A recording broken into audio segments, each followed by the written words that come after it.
expresidente Donald Trump en un caso relacionado con la ex estrella porno Stormy Daniels. Trump fue acusado de realizar pagos ilegales para silenciar a la actriz de cine Stormy Daniels durante su campaña presidencial del 2016. El jurado determinó que los pagos violaron las leyes de financiamiento de campaña y Trump enfrenta ahora posibles consecuencias legales significativas. Para hablar del tema y como es costumbre en este espacio, llamamos a los que son, tenemos en el contacto ya a un ex fiscal federal de Nueva York, graduado magna cum laude de la Universidad de Temple. Estamos hablando del abogado James Walden. Mr. Walden, good morning and thanks for being with us.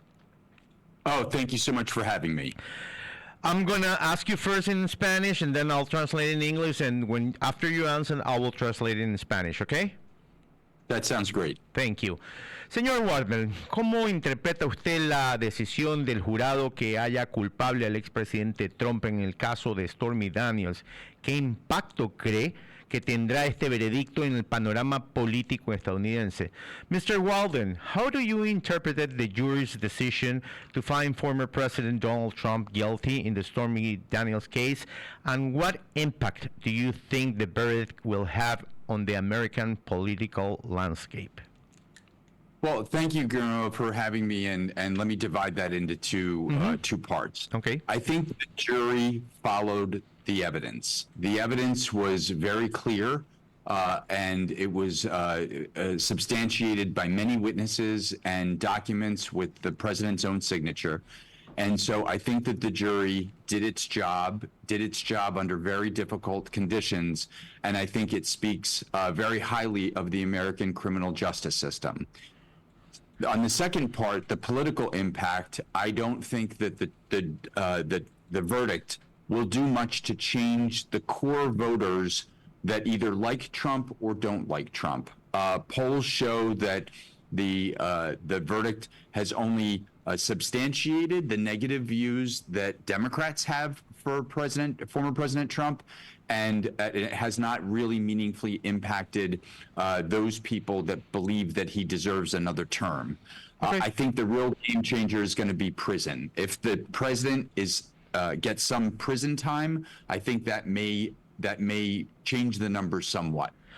Bueno, lo que dice es que el jurado hizo su trabajo, que la acusación, la fiscalía presentó las pruebas adecuadas, que hasta con firmas del expresidente, que el jurado demostró que la justicia americana todavía funciona y que es un caso donde se presentó todo lo correcto y que el jurado hizo su trabajo. No hay más que decir. En el segundo punto, ¿en qué impacto podría tener? Él cree que hasta ahora no tiene ningún impacto. Las encuestas demuestran que la gente que quiere a Trump y los que no quieren a Trump siguen casi igual. Que lo único que él cree que podría cambiar este resultado en las encuestas es si a Trump se le declara prisión o no. Señor Walden, ¿podría explicarnos en detalle cuáles fueron los elementos claves de las evidencias que llevaron al jurado a su veredicto? Mr. Walden, could you explain in a little in more detail what the key pieces of evidence were that led the jury to their verdict?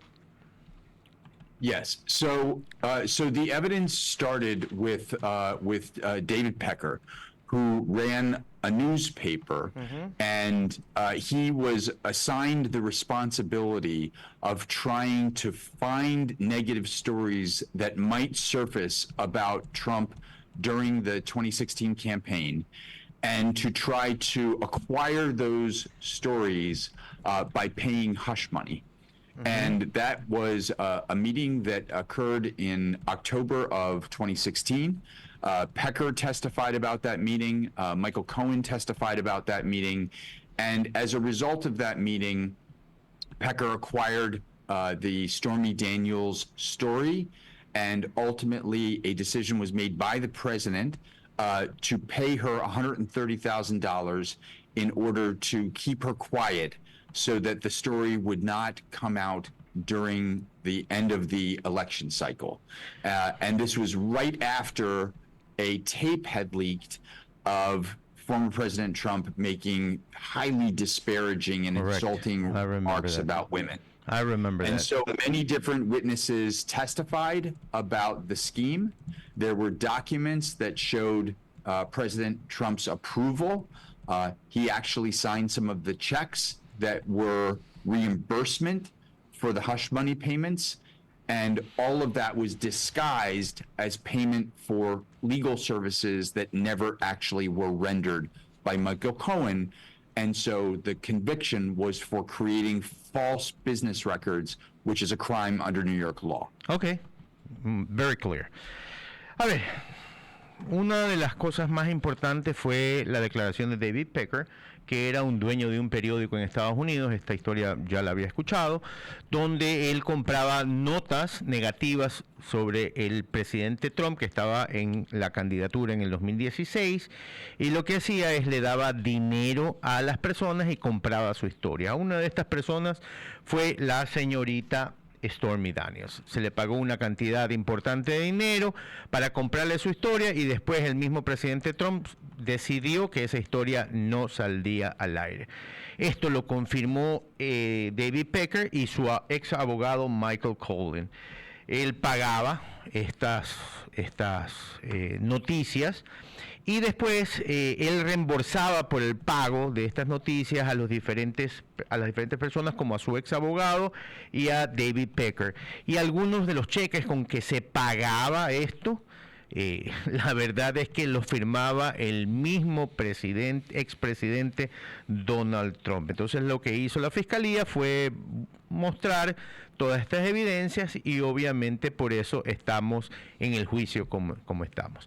Ahora le voy a preguntar qué precedentes legales cree él que sienta este caso para futuros procedimientos legales contra figuras políticas de alto perfil.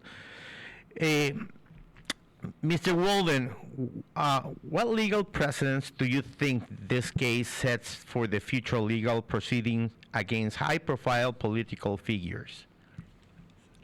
Well, I think that the Justice Department, at least the current Justice Department, has shown itself to be very robust.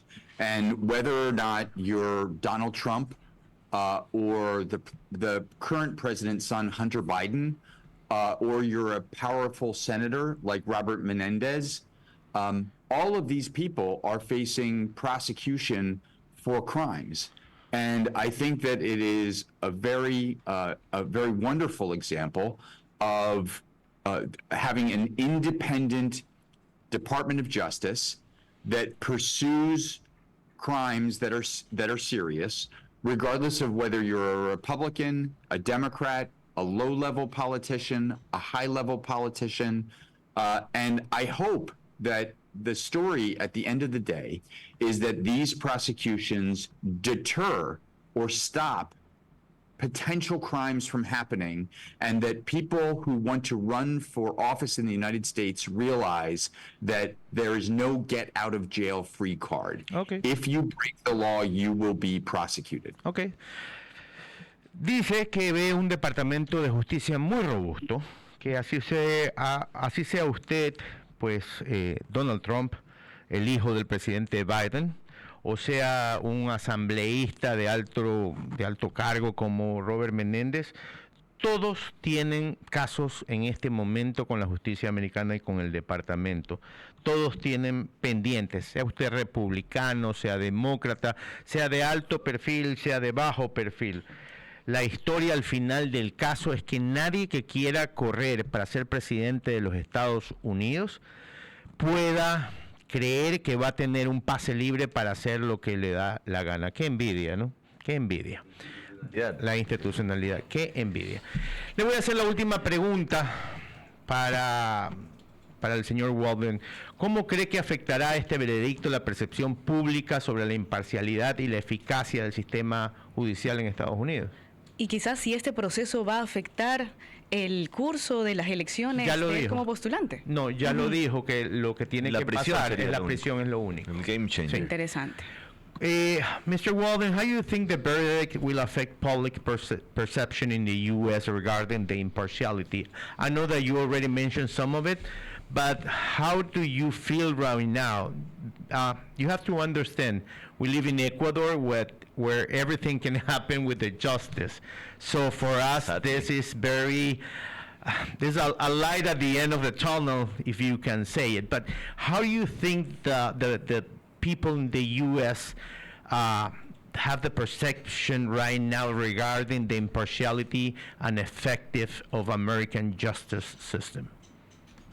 So that is really an excellent question, and it's so complicated because people's opinions are often guided by their beliefs rather than the facts.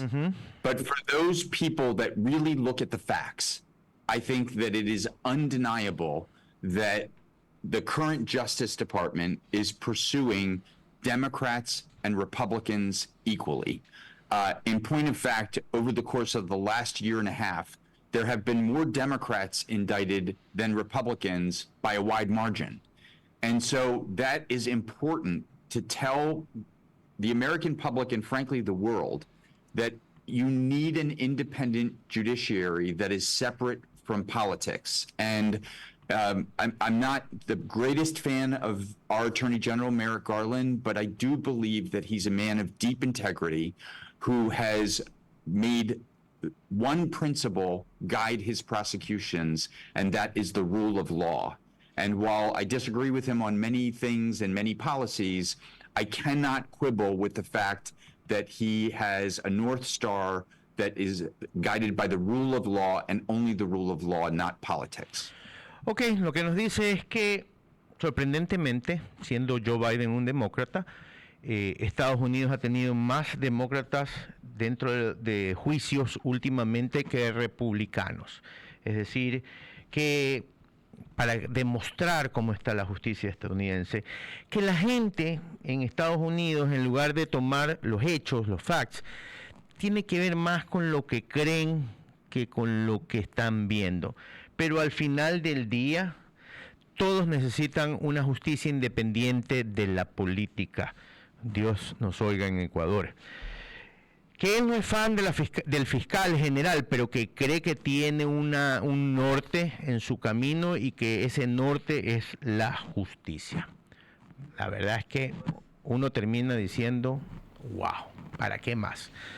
Vamos a agradecerle al abogado Walden por haber estado esta mañana con nosotros. Mr. Walden, thank you very much for your time. It's been a pleasure. Hope to talk to you in the future and have a very, very nice weekend. Thank you, and thanks for all the great questions. You're welcome, and thanks to you for your great answer. Era el ex fiscal de Nueva York, James Walden, tocando el tema de Trump y la importancia de tener una justicia independiente de la política de un país. Nuestra siguiente invitada nos va a deber una respuesta sobre eso.